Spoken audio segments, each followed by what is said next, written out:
friends. I'm just kind of procrastinating right now. I have a lot of practicing to do.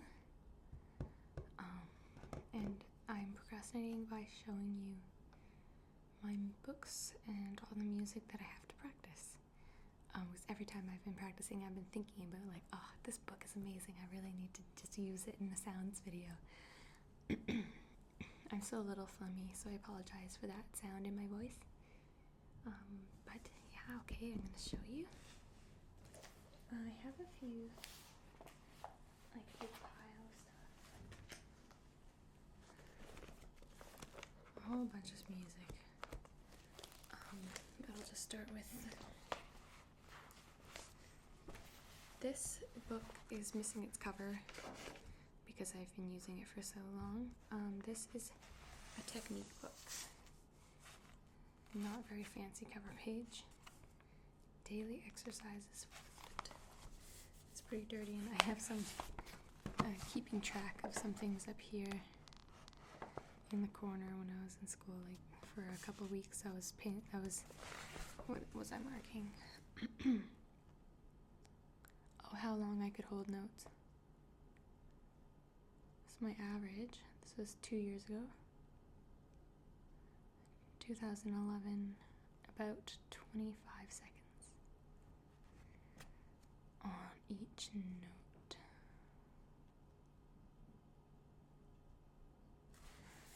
That's pretty good. I think I can do longer now. I should do this again and see. Okay. It's nice, thick, lots of paper.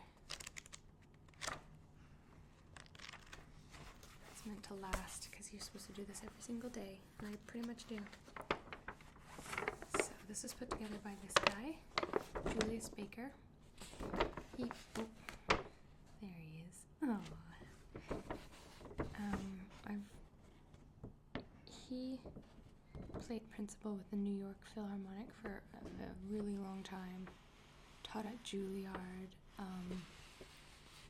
He's not alive anymore, but he's very well known in North America for flute players, and he taught a lot of my teachers and like other teachers who a lot of big names in flute in the orchestra world or performance world who studied at Juilliard in like the 70s and the 80s studied with him. So he came up with this book. It's based off of another book I'll show you.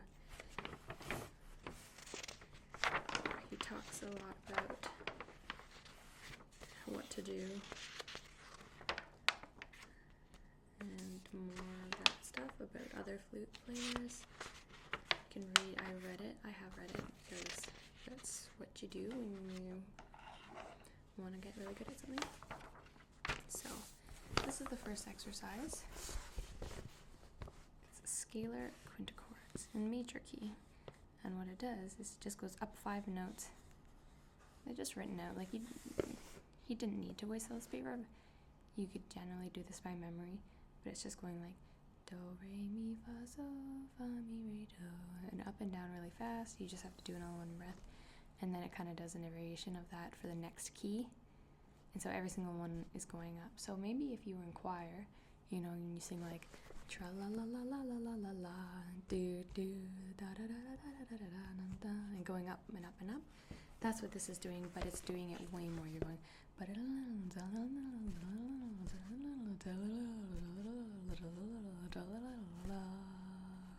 next, and so on. So you do all of this, both those pages of that, and then these pages, and when you get to the bottom, you have to go and you repeat it all up another octave. Yes, you have to repeat it all. So that takes about 15 minutes. It's pretty fast. This is my easy, I call this my short scales, because it's fast and it's fun. The next page is the same thing, only minor, which I do that sometimes, not always though. Same thing, you have to do it all again because the flute has a really big range. So you play everything. You play from the lowest note to the very highest note. Okay, now these ones I call my long scales because this takes about 30 minutes to get through. I can't believe it, 30 minutes to play through these, and they go by fast. It's kind of, I love practicing scales, and I find I need to do it every day, which is, I know you probably, if you ever took music lessons, you never ever heard anyone say that before. But when I was just taking music lessons in high school, and even like a little bit of my undergrad, I didn't like practicing scales. Actually, I only started actually going through this book in university, which I should have started way earlier because I have to do it every day or else I don't feel warmed up. So every single day, one of them, like I do I pick and choose which ones I want to do, but I have to do something. The minimum I'll do the short scales. So this is a 2-octave scale, going up and then back down. So starting from low B, going all the way up to middle B, or the second B2. There's another B above for the flute, so that's 2 octaves up and down, and then it's the exact same note, but adding a sharp. Exact same note, so this is all starting on B, and there's 2 sharps, so in D major, A, E, B, and F sharp. So you end up doing the same notes, but with every single key signature, twice. You have to do them all twice, and you can do that, do each one of these twice and hold this note in one breath at a quarter note equals 104. So it's, I just like hang on to this whole note at the end to see how far I can go. And then we have notes starting on C. So C to C, we're going up now. And then it has, there's not very many for B because you can't do B flat. But you'll see with C, so there's that with 1 flat, 2 flats, 3 flats, 4 flats, 5 flats. Still C to C. Sharp, 2 sharps, 3 sharps, 4 sharps, 5 sharps.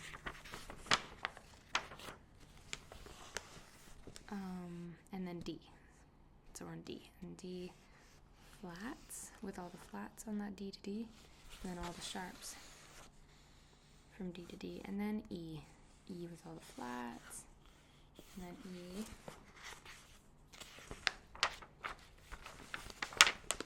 With all the sharps. All the flats and an F, and then with the sharps, G, flats, and flats and then the sharps. So whenever you're doing this, you always end up doing 2 actual normal major scales, and so in G that would be here, or in G flat. So these 2 will both sound exactly like they should. The rest of them are kind of modes because they're starting on a different note than what the key is. All the sharps starting on G, and then there's A's going all the way up to getting up there.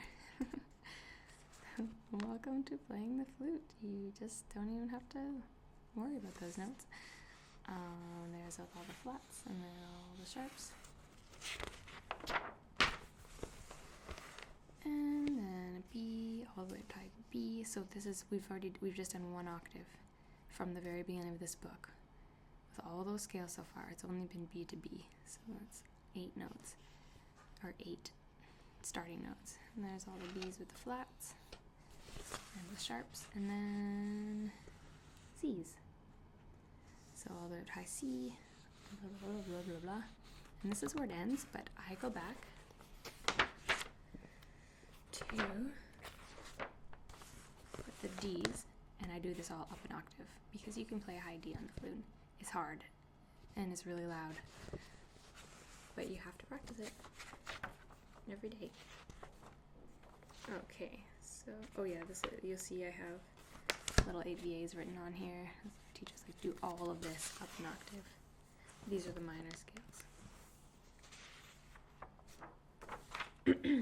So, yes, sorry, this one, number 4, is the exact same as what I just went through, with all the scales starting on different notes, but this time it is a minor scale with a raised seventh, so there's more accidentals, and there's a augmented second in every single scale.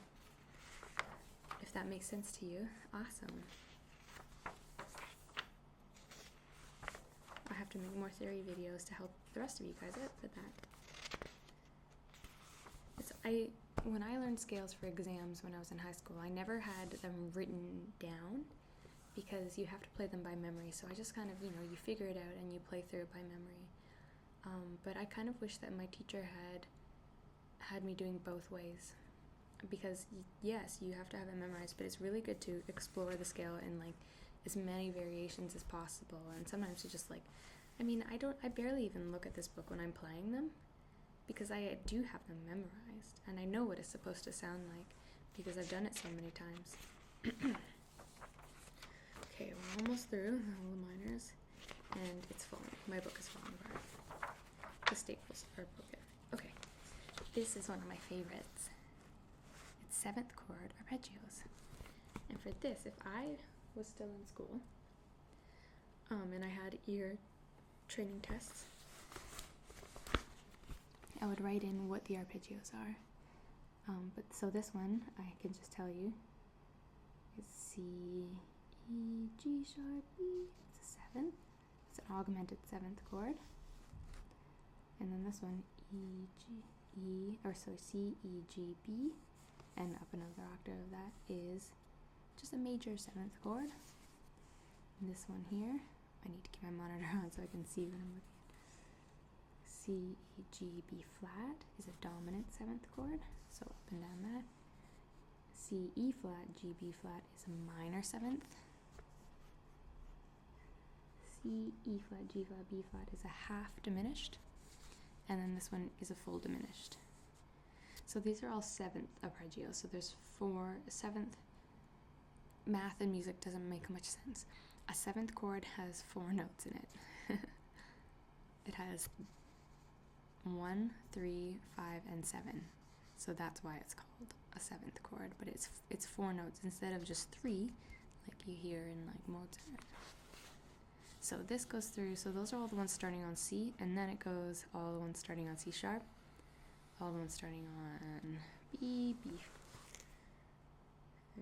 flat. Oh, sorry, it's going down. So it starts on C, then it goes to B, then B flat. So the other scales were starting low and going up, and these ones start high and go down, which I like. And kind of you end up high at the end.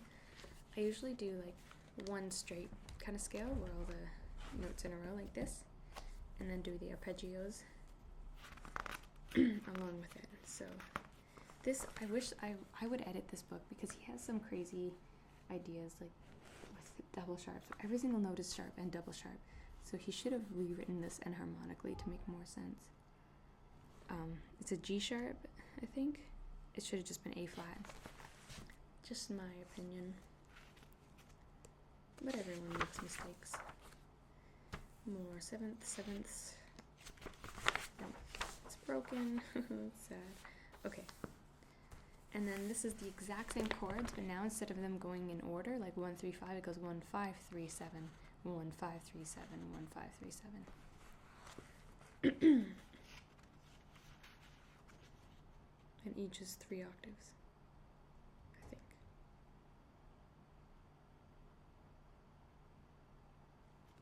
Is it? No, it's not. 2 octaves. In fourths. And then there's all of those. These ones take a bit longer because it doubles all the notes, so I don't do it as much, but I should. Okay, this is one that I don't do enough, and I really should, and that's scales and thirds. So do, mi, re, fa, mi, so, fa, la, etc., etc. And like everything else, this one's B to high B, or high to high B, and then all the way back down, and then again in 6th, and then add a sharp, and then add 2 sharps, and then add 3 sharps, add 4 sharps, add 5, add 6, add flats,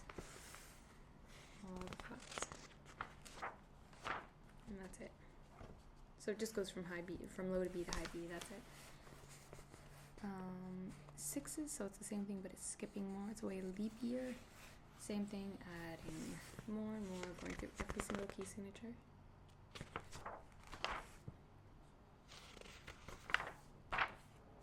Okay, so that's the scale portion of it. The rest are just some note exercises. I do this sometimes. This is just about holding notes in pitch. I don't do it that often. It seems this it's slurring. I do it sometimes. But I have other exercises that I do, not these ones.